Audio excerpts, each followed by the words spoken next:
ने अनेकों national sports tournament में मेजबानी की है।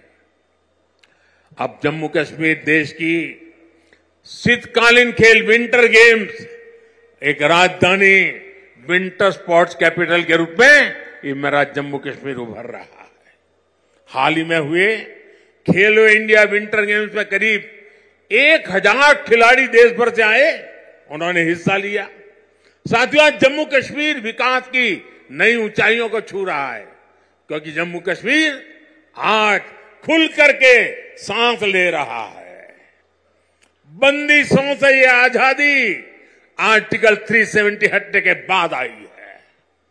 दशकों तक सियासी फायदे के लिए कांग्रेस और उसके साथियों ने 370 के नाम पर जम्मू कश्मीर के लोगों को गुमराह किया, देश को गुमराह किया।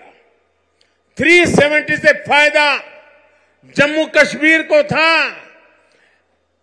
या कुछ राजनीतिक परिवार वही इसका लाभ उठा रहे थे? जम्मू कश्मीर की आवाम ये सच्चाई जान चुकी है कि उनको गुमराह किया गया था। कुछ परिवारों के फायदे के लिए जम्मू कश्मीर को जंजीरों में जकड़ दिया गया था।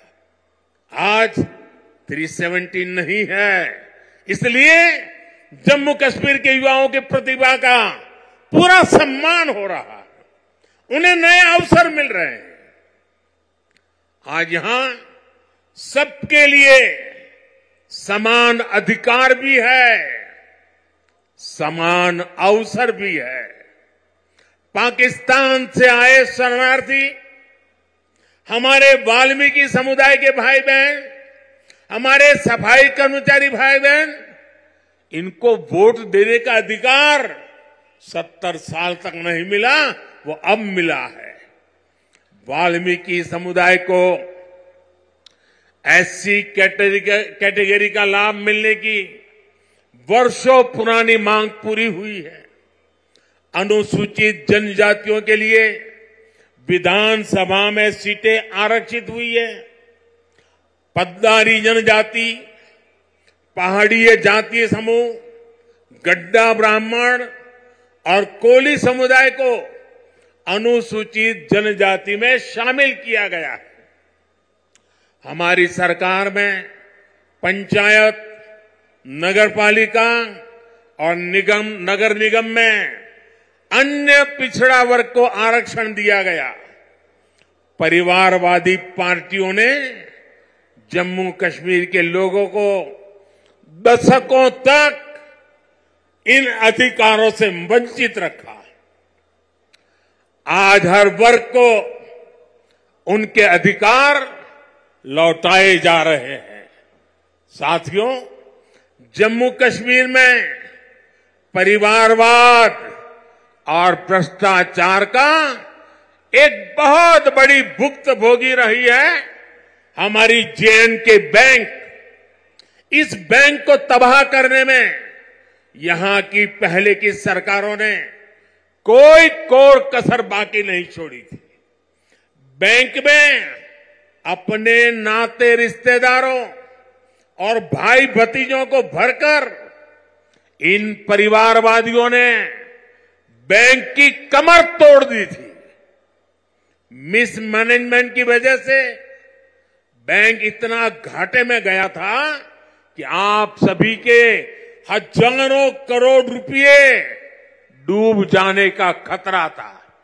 कश्मीर के गरीब आदमी का पैसा था, मेहनतकश इंसान का पैसा था, आप मेरे भाई बहनों का पैसा था, वो डूबने जा रहा था।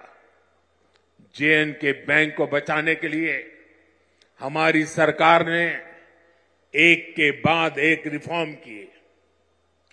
बैंक को 1000 करोड़ रुपए की मदद देना भी तय किया।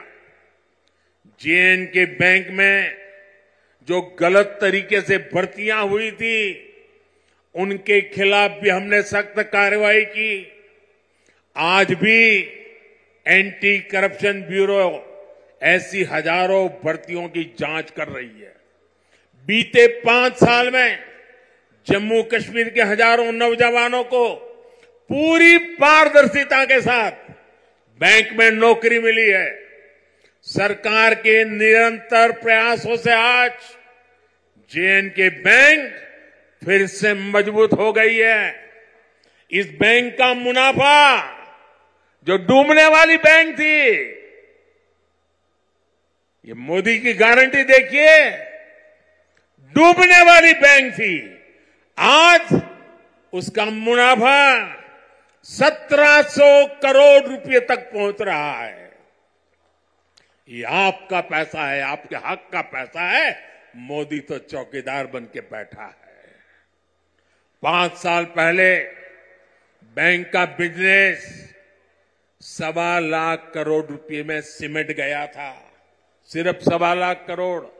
अब बैंक का बिजनेस 2.25 लाख करोड़ रुपए क्रॉस कर चुका है। 5 साल पहले बैंक में डिपॉजिट भी 80,000 करोड़ रुपए से कम हो गए थे, यानी लगभग अब 2 गुना होने जा रहा है। अब बैंक में लोगों के डिपॉजिट भी 1.25 लाख करोड़ रुपए को पार कर गए हैं। 5 साल पहले बैंक का एनपीए 11% को भी पार कर गया था। अब ये भी कम होते होते होते 5% के नीचे आ गया है। पिछले 5 साल में J&K बैंक के शेयरों की कीमत में भी करीब करीब 12 गुना वृद्धि हुई है। बैंक के शेयर की जो कीमत होती है, नियत जनता की भलाई होती है, तो हर मुश्किल से जनता को निकाला जा सकता है। साथियों, आजादी के बाद जम्मू कश्मीर परिवारवादी राजनीति का सबसे प्रमुख शिकार हुआ था। आज देश के विकास से परेशान होकर, जम्मू कश्मीर के विकास से परेशान होकर परिवारवादी लोग मुझ पर व्यक्तिगत हमले कर रहे हैं। ये लोग कह रहे हैं कि मोदी का कोई परिवार नहीं है, लेकिन इन्हें देश इनको करारा जवाब दे रहा है। देश के लोग हर कोने में कह रहे हैं, मैं हूं मोदी का परिवार, मैं हूं मोदी का परिवार। मैंने जम्मू कश्मीर को भी हमेशा अपना परिवार माना है। परिवार के लोग दिल में रहते हैं, मन में रहते हैं। इसलिए कश्मीरियों के दिल में भी यही है कि मैं हूं मोदी का परिवार, मैं हूं मोदी का परिवार। मोदी अपने परिवार को विश्वास देकर जा रहा है कि जम्मू कश्मीर के विकास का यह अभियान किसी कीमत पर नहीं रुकेगा। अगले 5 वर्षों में जम्मू कश्मीर और तेजी से विकास करेगा। साथियों, कुछ ही दिनों में अमन और इबादत का महीना रमजान शुरू होने जा रहा है। मैं जम्मू कश्मीर की धरती से पूरे देश को इस पवित्र महीने की अग्रिम शुभकामनाएं देता हूं। हर किसी को शांति और सौहार्द का संदेश मिले, यही मेरी कामना है। और मेरे साथियों, ये भूमि तो आदि शंकराचार्य की तपोभूमि रही है और कल महाशिवरात्रि है। मैं आपको भी और सभी देशवासियों को भी महाशिवरात्रि के पावन पर्व की अनेक अनेक शुभकामनाएं देता हूं। मैं फिर एक बार आज की इन परियोजनाओं के लिए आप सबको बहुत बहुत बधाई देता हूं और फिर एक बार लाखों की तादाद में जम्मू कश्मीर में आप लोगों के बीच आना, आपका प्यार, आपका आशीर्वाद लेना, ये मेरे लिए बहुत बड़ा सौभाग्य है। बहुत बहुत धन्यवाद।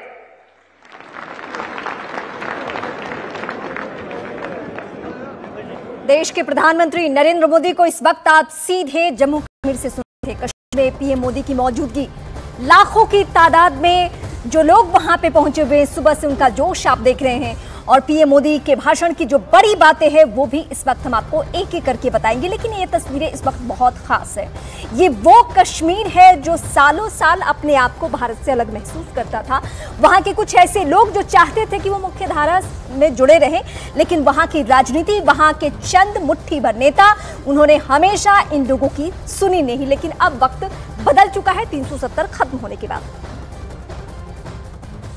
जम्मू कश्मीर आज खुल करके सांस ले रहा है।